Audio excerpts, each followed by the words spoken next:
सुप्रभात। Class 12th lesson number 10 Firaq Gorakhpuri द्वारा लिखा गया रुबाइयाँ।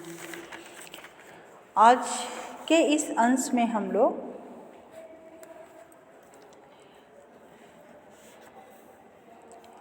बच्चे के मुंह पर हंसी देखने के लिए माँ द्वारा पर्व त्योहार पर ही सही कुछ नन्ही फरमाइशें पूरी करा दी गई हैं, जिसे बच्चा बहुत प्रसन्न दिखाई देता है।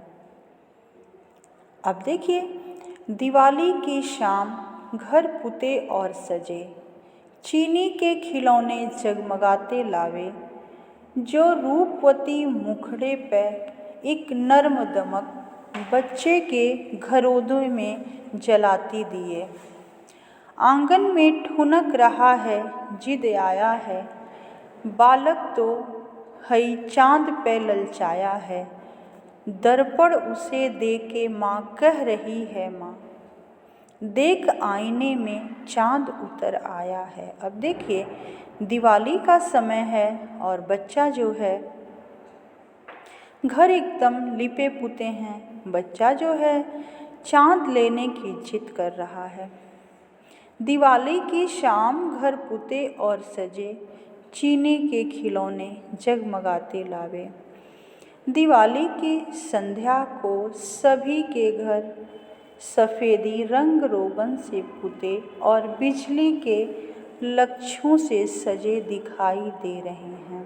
कहने का तात्पर्य यह है कि जब दिवाली का पर्व आता है तो सभी लोग अपने अपने घरों में सफाई करके और तरह तरह के रंग रोगन लगवाते हैं और दिए से, मोमबत्ती से या इलेक्ट्रिकल लाइट से उनकी सजावट करते हैं, रोशनी का प्रबंध करते हैं।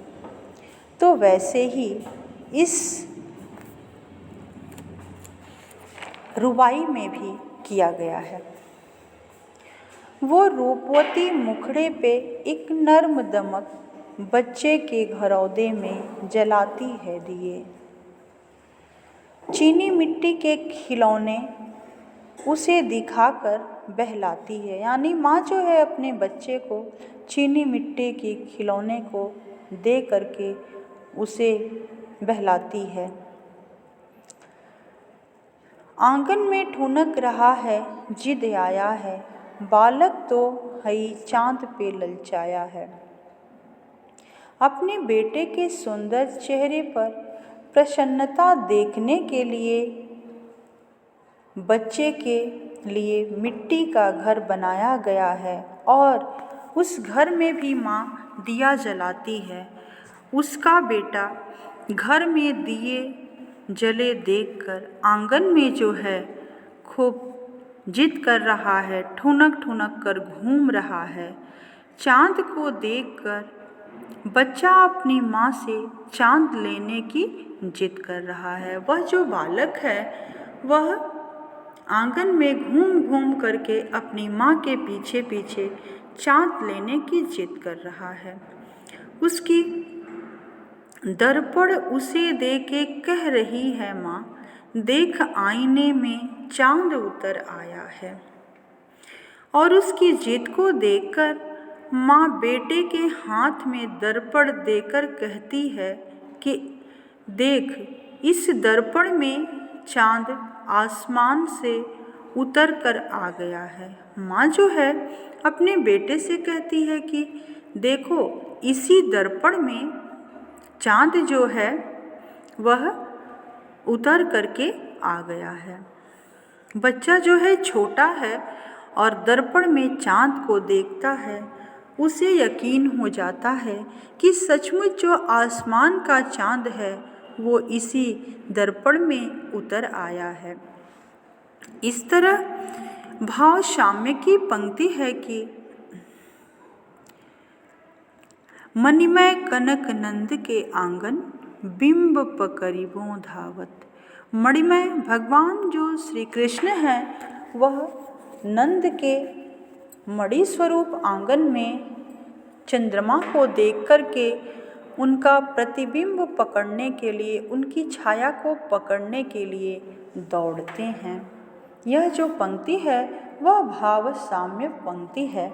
इस तरह बच्चे जो हैं अबोध हैं, अनजान है, उसे पता नहीं है कि जो आसमान में दिखने वाला चाँद है वह नीचे नहीं आ सकता है, और बार बार अपनी माँ से उसी चाँद को लेने की वो जिद कर रहा है।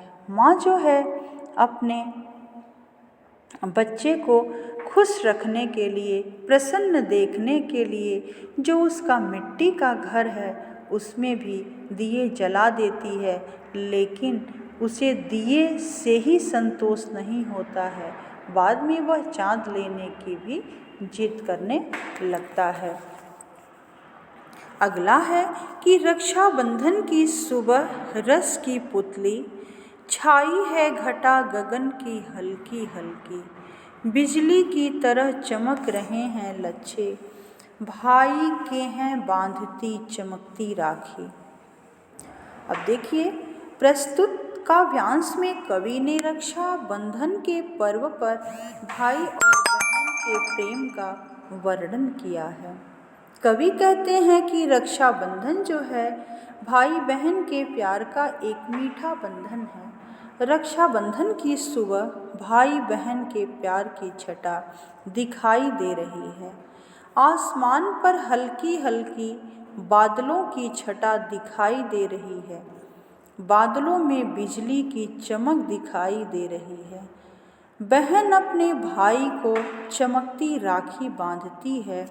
कवि का कहना है कि रक्षाबंधन के कच्चे धागे पर बिजली के लच्छे हैं। सावन में रक्षाबंधन आता है और सावन का जो संबंध झीनी छटा से है तथा घटा का जो संबंध बिजली से है, वही अटूट संबंध जो है भाई और बहन का है। यानी कि भाई और बहन का इस कविता के रुबाई के माध्यम से बताया गया है कि भाई और बहन का जो रक्षाबंधन का पर्व है, जो उनका रिश्ता है, वह अटूट रिश्ता है, कभी टूटने वाला रिश्ता नहीं है। रक्षाबंधन के महत्व को ही इस रुबाई के माध्यम से बताया गया है।